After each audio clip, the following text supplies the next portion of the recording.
Bueno, yo quiero en primer lugar agradecerles a todos su presencia y valorar, como ha hecho ella misma, la labor que ha hecho la vicepresidenta de Gobierno en una tarea que ella ha definido como la gran auditoría de las administraciones públicas, que en sí misma es una iniciativa política, una gran iniciativa política en la España del siglo XXI, una iniciativa política en términos de acomodar el Estado de las autonomías, como ella ha definido perfectamente, y además una iniciativa política exigida por la crisis y por la ciudadanía.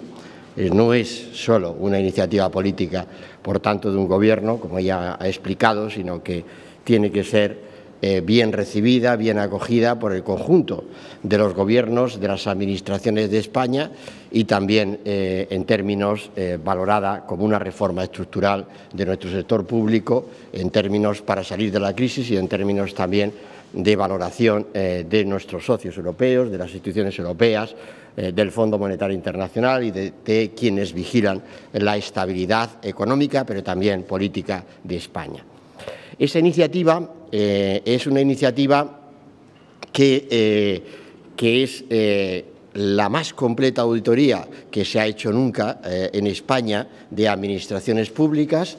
Es una auditoría que, como se nota mucho en la forma de hablar, como ella también ha hecho la vicepresidenta, en la forma de expresarse, ¿no? Funcionarios, altos funcionarios del Estado, ¿no? Hecha por todos los departamentos, contrastada por las diferentes administraciones públicas, funcionarios. Es el momento de dignificar a la función pública. Parece que es absolutamente fundamental, porque entender que España tiene una crisis derivada de la administración pública es un error de concepto, es un error entender y simplificar que el problema de España es el peso del sector público. Es un error conceptual, insisto. El problema de España es la deuda externa que ha acumulado en todo este proceso y donde la capacidad de crecimiento tiene que venir impulsada por el sector público. Esa es la salida de la crisis económica.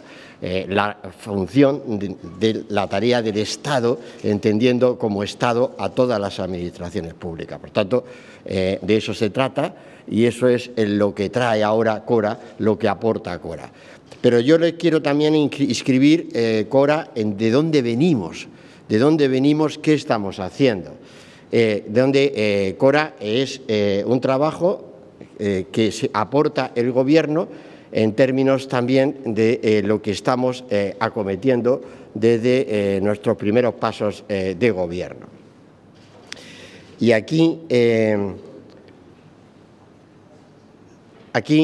lo que estamos viendo es, yo voy a ser muy sencillo también, voy a no cansarles con gráficos, pero sí quiero utilizar dos relativos a lo que está siendo el primer gráfico, el desendeudamiento de España, que es lo que nos está sacando de la crisis, el desendeudamiento de España, que se cierra en el año 2012 con un déficit, todavía déficit, de nuestra balanza por cuenta corriente respecto del resto del mundo de menos 0,2, es decir, ven ahí cómo ese déficit está cerrado prácticamente en el 2012, y el gran tirón que se da respecto del 2011, gran tirón que viene de la reducción de la posición financiera de deuda de las administraciones públicas.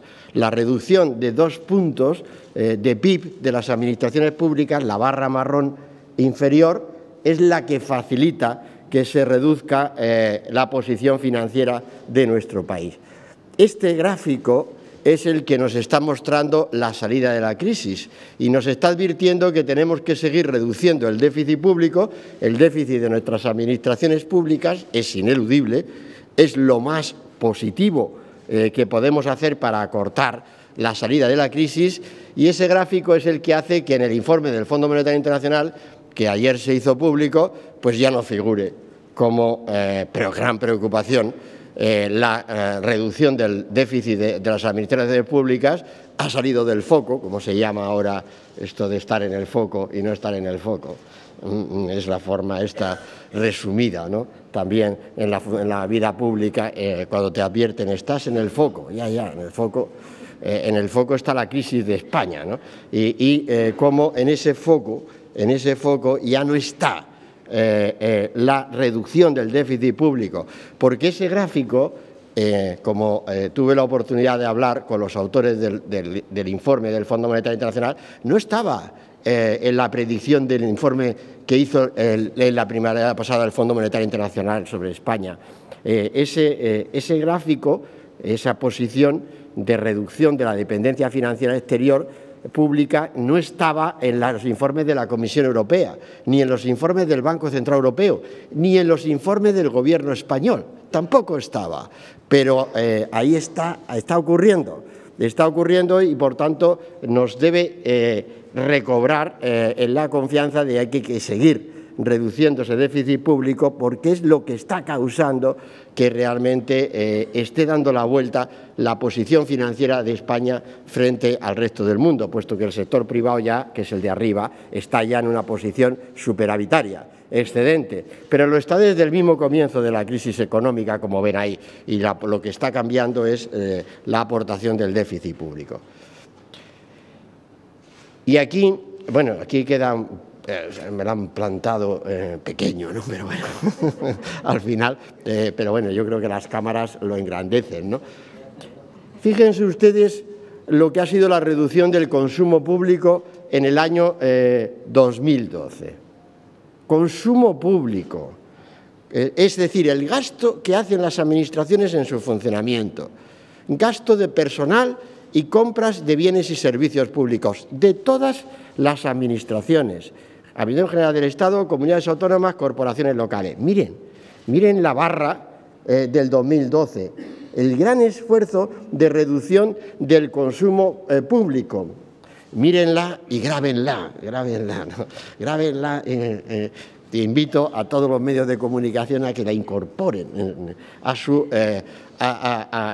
en sus portátiles, en sus tabletas, porque eso es lo que ha hecho España. Una reducción del gasto de funcionamiento público como no ha hecho nunca en la historia. Nunca se había hecho semejante reducción. Nunca. No es la subida de impuestos lo que ha permitido ese cambio de la posición financiera. Es la reducción del gasto público, también de la inversión pública, pero la reducción que está marcada ahí del consumo público, del gasto de las administraciones públicas. Como leen todos los expertos internacionales, eso es lo que están leyendo de nuestras cifras. Qué enorme esfuerzo en un tiempo récord han hecho las administraciones públicas. Por eso decía ya, como saben, que mi labor pedagógica no acaba, ¿no? A ver si acabo convenciendo a algunos expertos en España, porque es que todavía veo artículos firmados por colegas míos, catedráticos de Economía Aplicada, que dicen la contención del déficit público el año pasado radica en la subida de impuestos. ¿Qué cosa? Quiere decir, vamos, ¿qué cosas hay que seguir leyendo? ¿Qué cosas? Pero si son las estadísticas oficiales, eso es lo que está haciendo. Detrás de esas estadísticas oficiales hay el esfuerzo de tanta gente, hay el esfuerzo que ha tenido que soportar tanta gente en términos de reducción de sus servicios públicos. Está el otro gráfico, la caída de afiliados, de asalariados del sector público. Fíjense en el 2012, lo dijo el presidente de Gobierno ayer. En EPA, 375.000 empleos públicos perdidos. Miren la barra, no se había hecho nunca nada parecido en nuestro país.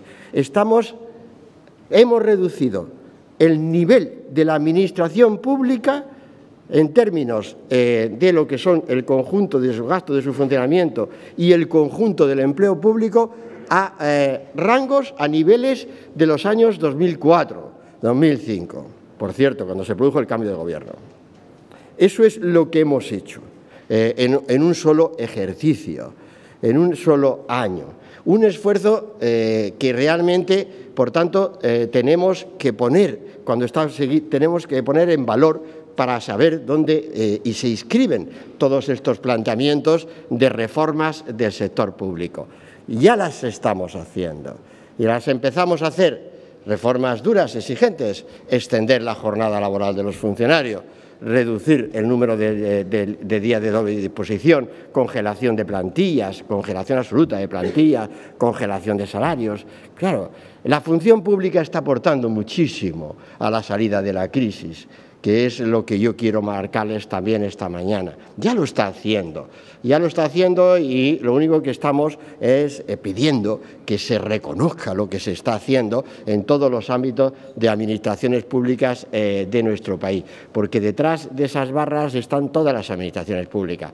Lo ha hecho la Administración General del Estado, lo han hecho las comunidades autónomas, lo han hecho las corporaciones locales de nuestro país.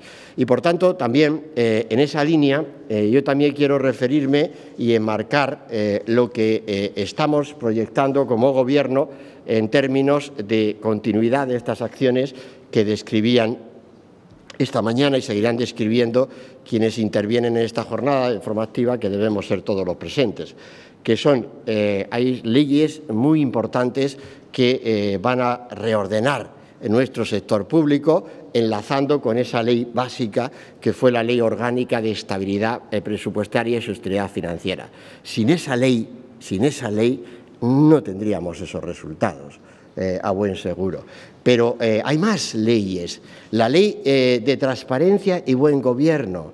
Esa es una ley absolutamente fundamental, por lo que incorpora del modus operandi del gestor público, por lo que incorpora de responsabilidades identificadas al gestor público y la asunción de responsabilidades para el gestor público que realmente no cumpla con las tareas que tiene encomendadas.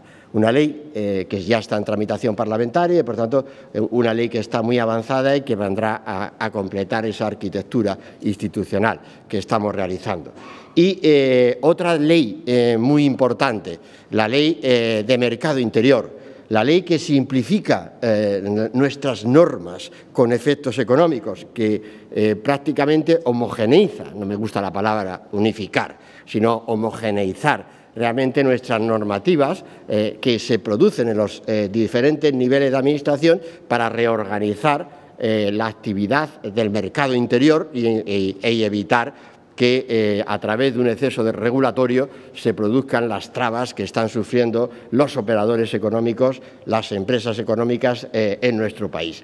Hay ejemplos diversos.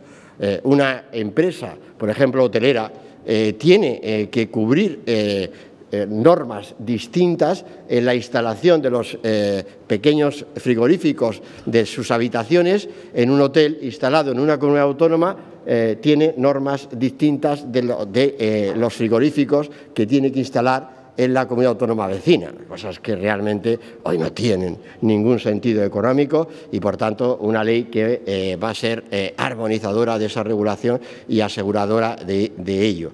Y junto a estos avances también hay otra ley, que es la Ley de Régimen Local, que es la que va a sentar ese principio que lanza el presidente de Gobierno en su discurso de investidura, una competencia, una administración y, por tanto, otra ley también de marco institucional regulador de las actividades y de la no superposición de competencias. Por tanto, todo este elenco de medidas se inscriben en unos planteamientos de arquitectura institucional del Estado de las autonomías en nuestro país. Una arquitectura que, en términos de transparencia, está siendo ya valorada y admirada internacionalmente, porque somos el único país que está publicando en términos de contabilidad nacional la ejecución de los presupuestos del Estado y de las comunidades autónomas y en términos y en claves trimestrales la de todas las administraciones públicas, incluyendo corporaciones locales. No hay país del mundo tan transparente en su contabilidad nacional como es España en este año 2013. Y junto a ello, realmente lo que estamos es programando que este conjunto de normas que se lanza Cora, que identifica ese conjunto, como tenemos tanto trabajo de coordinación en el ámbito de nuestros consejos autonómicos y especialmente en el Consejo de Política Fiscal y Financiera, vamos a incorporar en lo que es las relaciones, en las negociaciones entre la Administración General del Estado y las administraciones autonómicas, cuando tenemos que fijar nuestros proyectos de déficit público, vamos a incorporar el cumplimiento de estas normas. Lo vamos a hacer de manera que podamos ir valorando el comportamiento de nuestras administraciones públicas en la senda de la estabilidad presupuestaria, en la consecución de los objetivos de déficit público. Vamos a hacerlo con un planteamiento de incorporación de toda esta auditoría que nos permite identificar duplicidades que no son admisibles por las exigencias de la solución a una crisis que tenemos entre todos que responder lo más rápidamente posible. Y citarles los avances, como ha hecho la vicepresidenta, también lo hizo ayer el presidente de Gobierno, en materia de morosidad de las administraciones públicas. Para evitar esa morosidad tenemos también unos avances en CORA realmente que me parece que van a ser los definitivos, que son la factura electrónica en términos de transparencia, de conocimiento de los proveedores, pero también de establecimiento de las obligaciones de nuestras administraciones públicas. Por cierto, ya hay experimentos. El otro día, cuando hicimos esta jornada con emprendedores aquí, tuve la oportunidad de que algunos de ellos ya están trabajando en los sistemas informáticos y con su móvil me abrieron la página web de un ayuntamiento de la Comunidad de Madrid, donde ya está publicando lo que es su régimen de pagos de facturas en términos de factura electrónica. Por tanto, el establecimiento de la obligación de la factura electrónica va a ser un gran avance, como lo va a ser también la obligación de hacer público los plazos de pagos medios a proveedores de las administraciones públicas. Ya saben que el proyecto del Gobierno es pagar todas las administraciones a 30 días en el más corto tiempo posible. Es la ley de morosidad, que es la que actualmente está vigente en nuestro país, y de esa manera realimentar la financiación de nuestras economía real, nuestras empresas, nuestras pequeñas y medianas empresas, nuestros autónomos, que a medida que van viendo que las administraciones pagan, se presentarán más a los concursos, porque es así, va a aumentar. Ahora no se presentan porque saben que las consecuencias pueden ser dramáticas, ¿no? En términos de que no les paguen, les sometan a unos plazos que ellos no pueden acudir a los bancos a redescontar esas deudas. Y también vamos a avanzar en la limitación, sino en la supresión de las deudas comerciales no liquidadas. Esta es una figura que no tiene ningún sentido y por tanto, vamos a avanzar también mucho en la supresión de esa figura que no se corresponde con lo que sería un plan de tesorería de nuestras administraciones públicas que haga fiel ese cumplimiento de compromiso con los proveedores y de esa forma sean artífices, estén contribuyendo a la financiación correcta de nuestra economía.